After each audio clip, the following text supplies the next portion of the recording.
Have you ever wondered what really goes on behind the headlines of a company like CoreWeave? This AI hyperscaler that's making some serious waves and, well, potentially shaping the future of artificial intelligence. It's a big claim, being an AI hyperscaler. Exactly. So today, we're not just skimming the news. We're doing a proper deep dive into CoreWeave, Yeah. ticker CRWV. They're right at the forefront of this booming AI infrastructure market. Is this company really building the bedrock for the AI revolution? Or is it maybe engaged in a really costly race against time, one that could, ultimately threaten its own foundations? That's kind of a core tension we want to explore today. Right. We've pulled together a stack of recent reports, their Q2 earnings call info, and quite a few different analyst insights to really try and unpack what makes this company tick. Its incredible growth, but also the crucial questions investors should be asking. And anyone curious about AI's future, really. Absolutely. So our mission here is to pull out the most important nuggets of knowledge from all this material.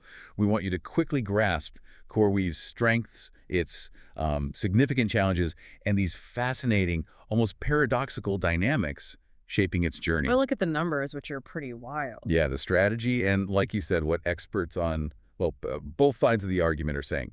Let's get started. Okay, so at its heart, CoreWeave runs a cloud platform, but it's specifically designed to give muscle and speed to generative AI. Okay. Think of them like architects and builders for these super sophisticated, high-performance AI factories.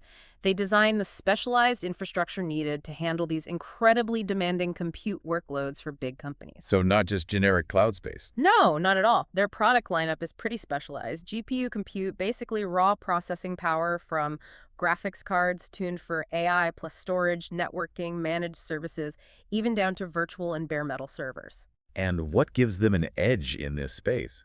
It feels incredibly competitive. I've seen mentions of their proprietary mission control platform. Is that really unique? That's a great question. How unique is it?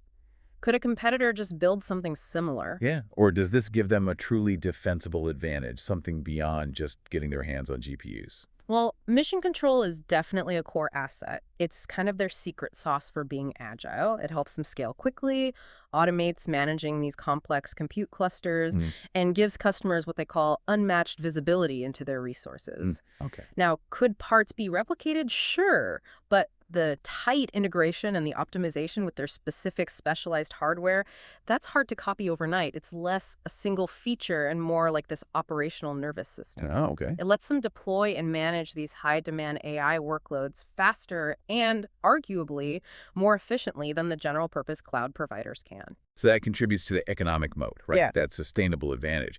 Analysts seem to think it's quite wide.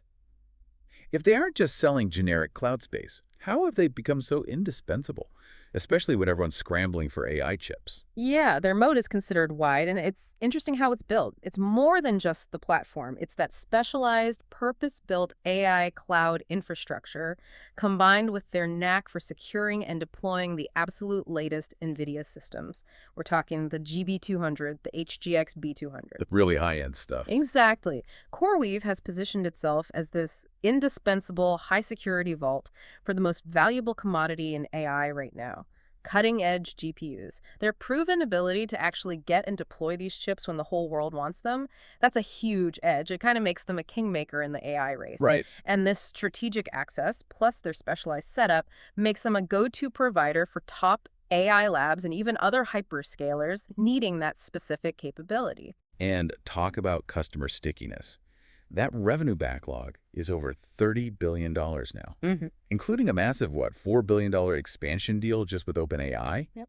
That really screams high switching costs and deep customer integration, doesn't it? It absolutely does. And that's gold for long-term stability. Yeah. When you have multi-year commitments like that, it tells you their specialized services offer such a significant performance boost or optimization that customers just don't want to leave. Makes sense. It's a clear signal of their market position, but also highlights the deep technical entanglement required when you're building and training the world's most advanced AI models. You don't just swap that out easily. Okay, so we've seen the strategic positioning. Yeah. But how does all this ambition translate into actual performance? Let's pivot to their Q2 2025 earnings because, well, it reveals this really fascinating, almost paradoxical story. Explosive growth, yes, but also explosive costs. Exactly. On the bullish side, that revenue surge is, frankly, remarkable. Q2 2025 revenue jumped 107% year over year to $1.2 billion. That's their first quarter ever cracking the billion-dollar mark. And importantly, it's not just the top line. For the first time at this scale, they actually posted a positive adjusted operating income, $200 million, which is a 16% margin. That's a pretty significant operational milestone for them. Showing they can make money from core operations at scale. Right. It shows the model can work, even with the growth. Plus, that massive revenue backlog we just talked about, it grew again. Now $30.1 billion. That's up $4 billion just from Q1, and it's doubled since the start of the year. That provides truly substantial long-term revenue visibility. Huge confidence booster. Definitely. However, and this is the other side of the coin, there are significant financial headwinds. CoreWeave reported a net loss of $291 million for the quarter.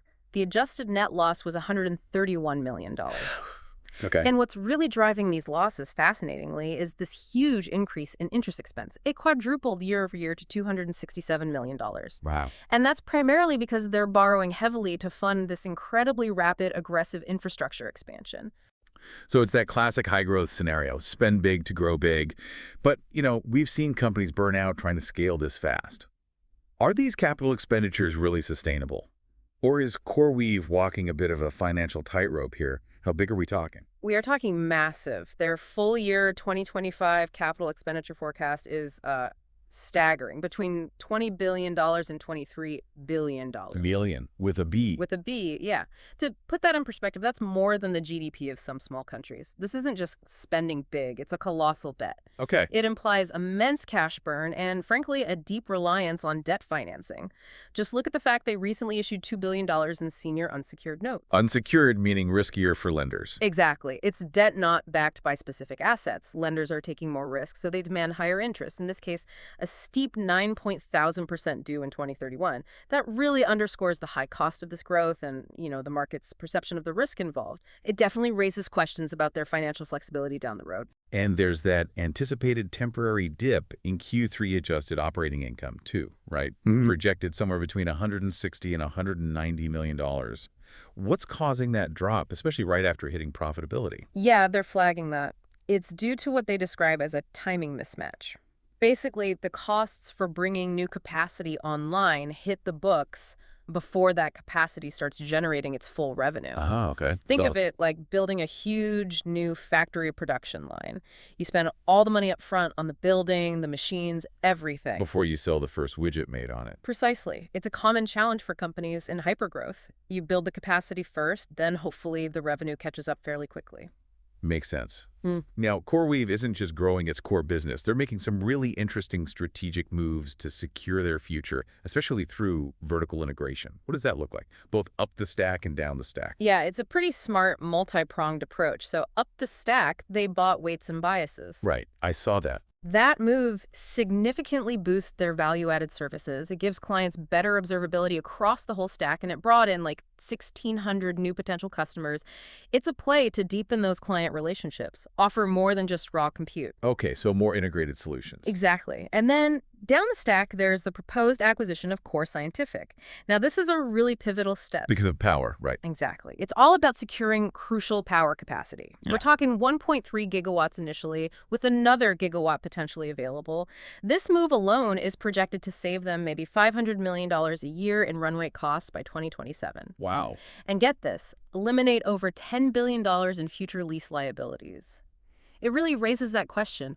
How critical is owning the power infrastructure and the land in this AI game? It seems like it's becoming almost as vital as the GPUs themselves. It sounds like they're trying to control all the key inputs they possibly can. Yeah. Beyond these big acquisitions, what other new offerings or expansions are they rolling out to meet this just insatiable demand?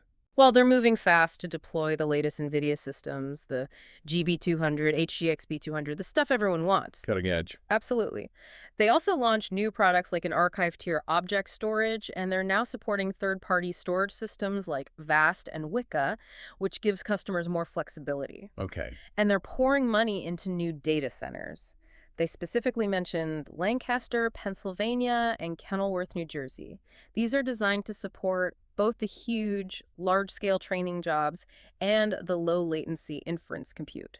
So covering both ends of the AI process. Right, the creation and the delivery. So with all this aggressive expansion, what are the main bottlenecks? Where are the real supply chain constraints CoreWeave is hitting up against? The most acute challenges, according to them, are what they call powered shells. Powered shells. Yeah, basically the data center buildings that are already hooked up to significant power and ready for servers. Finding or building those fast enough is tough. Beyond that, it's the power grid itself getting enough electricity reliably. Then, of course, GPUs are still constrained. Still. Even for them. Demand is just that high across the board, and things like mid-voltage transformers are also a bottleneck. The bottom line is demand continues to outstrip supply for these key components industry-wide. So even with CoreWeave's aggressive build-out and smart moves, these are the choke points everyone's battling. Okay, so massive investments, strategic buys, cutting-edge tech deployment. CoreWeave is clearly doubling down. But where does this leave them in the eyes of the market?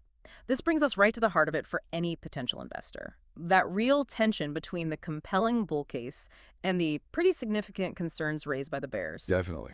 So from the bull side, you've got a leading AI hyperscaler, critical market position, seemingly preferred access to the latest NVIDIA GPUs in what's clearly an undersupplied market. That's pretty powerful. It is. And you add that exceptional revenue growth, 107% year over year in Q2, combined with that incredibly robust $30.1 billion backlog.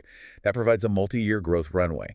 Operationally, that's a very compelling picture. It shows undeniable demand. Plus, the strategic moves, the vertical integration, that huge $23 billion CapEx plan for 2025, they're clearly designed to just capture as much of this insatiable AI demand as possible. And they're finding innovative ways to pay for it, like that secure GPU financing. They're being creative with capital, for sure. Now, flip to the bearish side. Despite that amazing growth, you can't ignore the substantial net losses and that soaring interest expense. It raises fundamental questions about profitability, at least during this intense hyper-growth phase. Right. When does the spending translate to bottom line profit? Exactly. And the sheer scale of the investment leads to massive capital expenditures and really high cash burn. That could potentially strain their liquidity and financial flexibility down the line. It's undeniably a high-stakes gamble. And the valuation concerns seem pretty loud too, don't they? Some analysts suggest the stock is significantly overvalued right now. I saw a fair value estimate around, what, $98, $99, compared to a current price hovering around $131. Hey, that's a big gap. It suggests the market might be underestimating the financial burden and the very real execution risks involved in scaling this fast. Precisely. And add to that the short-term margin compression we talk about, that timing mismatch with costs hitting before revenue, and connecting back to strategy, that proposed Core Scientific acquisition. While it makes sense on paper, it's facing some shareholder resistance. Oh, right. 2C's Capital. Yeah, they're pushing back. That introduces execution risk and could delay those potential cost savings and benefits, adding another layer of uncertainty. And just to underscore the valuation point, the average analyst price target over the last 6 months is sitting at $100. That strongly reinforces this debate about whether the current price reflects the underlying reality. So what does this all boil down to for CoreWeave's future? And maybe more importantly, for you, the listener, trying to make sense of it all. Their guidance for the full year 2025 revenue was actually raised now between $5.15 and $5.35 billion. But crucially, that CapEx forecast remains unchanged at that staggering $20 to $23 billion. So pedal to the metal on investment continues.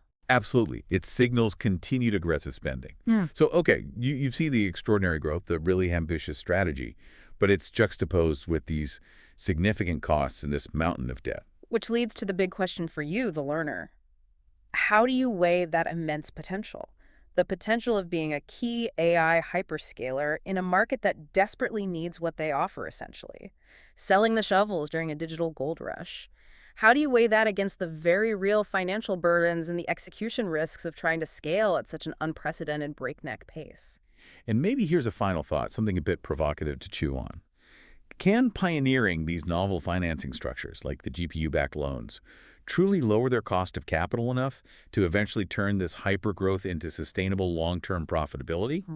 Or will the powered shells, those fundamental data center infrastructure bottlenecks, the need for land and power, will those remain the ultimate choke point? The real constraint that dictates who wins this AI infrastructure race, regardless of how aggressively they spend or how cleverly they finance it?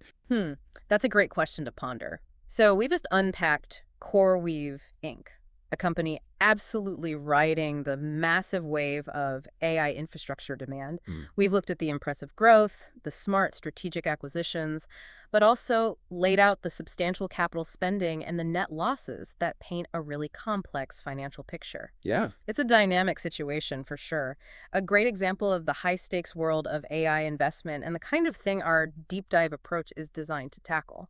But we really hope this deep dive gave you that fast track to understanding CRWV, offering you a shortcut to being well-informed, hopefully with some surprising facts and clear insights packed in. Hopefully useful. If you found this valuable and you want to keep getting this kind of in-depth analysis on complex topics delivered right to you, please do make sure to hit that subscribe button. And maybe ring the bell icon too. It really helps support our channel. Yeah, your engagement lets us keep bringing you more of these focused, insightful explorations into companies and trends shaping the future.